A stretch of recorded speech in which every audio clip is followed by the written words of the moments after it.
Welcome. This is the Wealth Rabbi, and my mission is to bring truth and values to the world of wealth.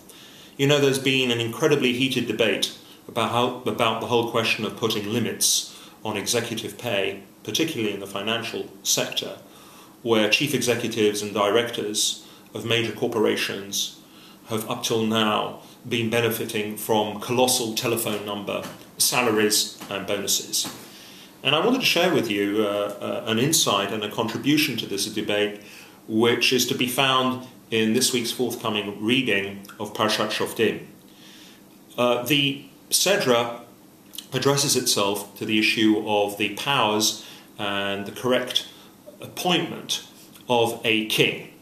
And what's fascinating is that we read in chapter 17, in verse 17, "And he shall not greatly increase silver and gold for himself." The Torah here prohibits the king using his powers and the authority which is vested in him in order to amass personal wealth. He is purely a servant of the people.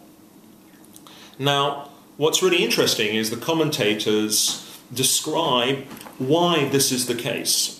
And by the way, we should first note that this is unique in the ancient world, where we see such limits put on a king's powers, where typically monarchs and despots would use their office to amass great personal wealth. And for that matter, that continues in many parts of the world, where presidents and prime ministers, particularly in more corrupt nations, use the powers of their office to sequester away for themselves great personal wealth and resources which really belong to the people that they are supposed to be ruling.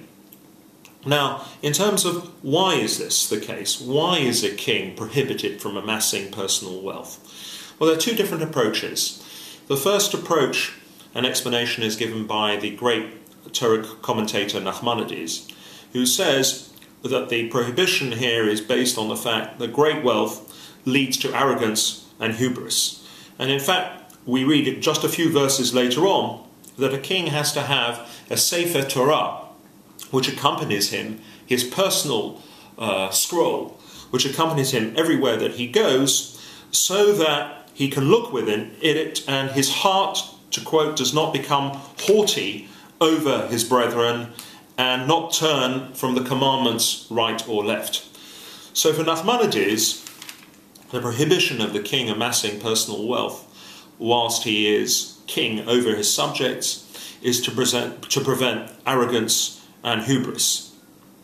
Perhaps in a modern context we could say that a chief executive is very much almost akin to the king of his company or his corporation, and it may well be that one of the most important functions of the non-executives and the board of the company is to keep a check on his becoming arrogant, smug, or complacent. It would be interesting to see how one could actually create some concrete tools in order, if you will, to measure a CEO's or a director's arrogance index. But nevertheless, that's the first approach. The second approach is to be found in the commentary of the Ibn Ezra. The Ibn Ezra says that the prohibition is because what the Torah is concerned about is that if the king is hell-bent on pursuing personal wealth, he will increase taxation upon the populace, upon his people, to the point that it becomes excessive. And therefore the Torah's concern is that the people shouldn't suffer as a result of the personal ambitions of the king. So likewise, in the modern context, it may well be that the board, who represent shareholders, should make sure that the rewards that the CEO and the directors, the executive directors, are drawing from the company should not be excessive to the point that shareholders or other employees or stakeholders suffer. What I find really fascinating, though, is that Maimonides, in his great halachic work, the Mishnah Torah, when discussing the laws pertaining to a king, actually says that if a king transgresses this commandment and uses his office to amass personal wealth, he is liable to the punishment of lashes.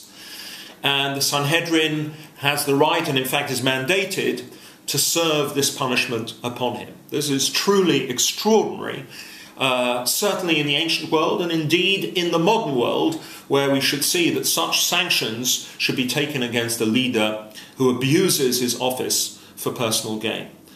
So I think the Torah's wisdom has much to say about these issues, particularly the issue of the conflict of interest between serving as the leader of a company or of a country and pursuing one's own personal gain. So this is the Wealth Rabbi, bringing the truth and values from a Jewish perspective to the world of wealth. Thank you for listening.